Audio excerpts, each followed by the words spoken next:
Well, good morning, everyone. My name is Mighty Stream. I'm going to do your February the 3rd spiritual principle a day in a meditation. You can reach me at recoveryofhope21@gmail.com. All right. Accepting our imperfect selves, accepting that we make mistakes and that they are not the end of the world or the end of a relationship is part of coming to terms with our own humanity. That is taken from the Living Clean book, Chapter 5, Friendship. Self-destruct mode is a common default setting for many addicts. When we screw up, we think, maybe it's just better if I don't talk to them ever again.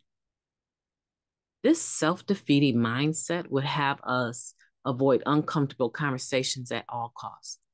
We come to learn that these awkward moments are rich opportunities for growth. Step 10 gets us in the habit of examining our part in every situation. We see our liabilities, but no longer believe we are the sum total of our mistakes. We learn to sustain relationships instead of blowing them up and walking away. We make amends when it's warranted. We learn how to communicate directly, to know our limits, to listen, and to apologize. We learn to be as forgiving with ourselves as we are with others. When we accept the humanity of those around us, by extension, we can grasp our own humanity. We start to treat ourselves with more compassion and embrace our imperfection. We find, as one member put it, that we are broken in all the right places. Being real and flawed and vulnerable and self-aware is attractive. We connect with others when we allow ourselves to be fully human. I am learning to treat myself as a friend instead of as a liability. I will strive to set my broken pieces within their proper context and wholly embrace the mosaic that I am. They're killing me with that word. The mosaic that I am. Beautiful. Let's take a moment of silence, followed by the we version of the Serenity Prayer, please. Moment of silence now. Thank you. God, grant us the serenity to accept the things we cannot change, the courage to change the things that we can, and the wisdom to know the difference. Just for today, please and thank you. I have many thoughts, many thoughts. We have been in self-destruct mode for so long that it's easy to revert back to it when we make a mistake. And if we're being truthful, it was the fear of confrontation, the fear of outcomes, the fear of losing one more person, one more house, one more job, the fear of losing anything else beyond what we have already experienced was too much. And so we used so that we wouldn't have to feel the full weight of the anticipation of our demise. Does that make sense? We use so that we wouldn't have to experience the full weight of it. The impact of our demise, the impact of the loss would be lessened if I were high.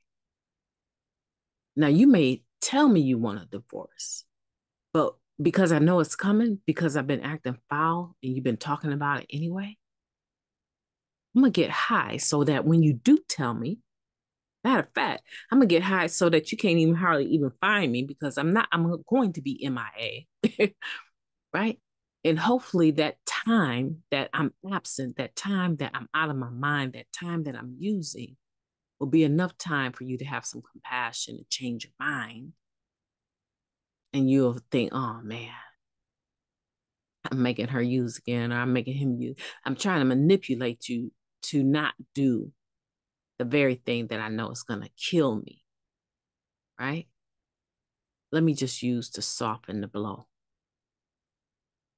Many of us will revert back to that same way of acting when we're in fear of a situation. We made a mistake, and instead of being able to have a discussion and admit and take ownership of that, we go into self-destruct mode. We go into not picking up our telephones, avoiding people, blocking people, make sure that we only share on social media with certain people, but not certain other people, because we don't want those certain other people to know exactly what's really going on with us. We were broken. Can you accept that you're imperfect? Can you accept that every day is not going to be the best day? But you don't need to get high. You don't need to run from relationships. Matter of fact, pull them in more. I love the boys. You know what? They're amazing because they can tell my mood as soon as they wake up or during the course of the day, whatever's going on. They come in the kitchen. They know that I am going to cook according to their taste buds. So one boy likes this, the other boy likes that. I do not cook one meal and everyone eats the same thing. I cook according to their taste buds because I don't want to waste food. And I don't want to experience that frustration that comes from putting all my effort into making shepherd's pie and only me and my husband eat it. And then they still need a peanut butter and jelly sandwich, right? So I prepare according to taste buds. And so sometimes I can be in the kitchen and I'm frustrated. Like, you would think I was a short order cook. I'm in there, I'm flapping jacks, and I got this going over here, and toast popping out over here, and I got over easy eggs over here, and I got scrambled eggs over here, and I got oatmeal in there, right? I'm doing all these different things, and I can get frustrated. And one of them come get their plate, and they'll say thank you, and I'm like, you're welcome. Real quick, right? Real short, and it never fails. They'll say, "Oh, come on now, bring it in, bring it in." And what they mean is, come on, give me a hug, give me a hug. I know you need a hug. It's amazing. It's amazing that even in my imperfection, in my own imperfection, where I think I'm failing, other people don't feel that way. It's a lot of times just in my mind. And it's probably just in yours. People really, honestly, they try to gauge your actions, but they cannot read your thoughts. So today, what we're going to do different. This is what we're going to do, all of us. I know this is going to be big, but I know that you can do it. And I want you to drop me in the comments or email me and tell me how it goes. Today, I want you to focus on how you feel inside when you're interacting with people. And when you feel anxious, you feel fear trying to rise up, I want you to breathe through your nose and slowly out through your mouth, even while they're talking. Go deeper than you normally do. Fill your lungs up with more air than you normally do through your nose.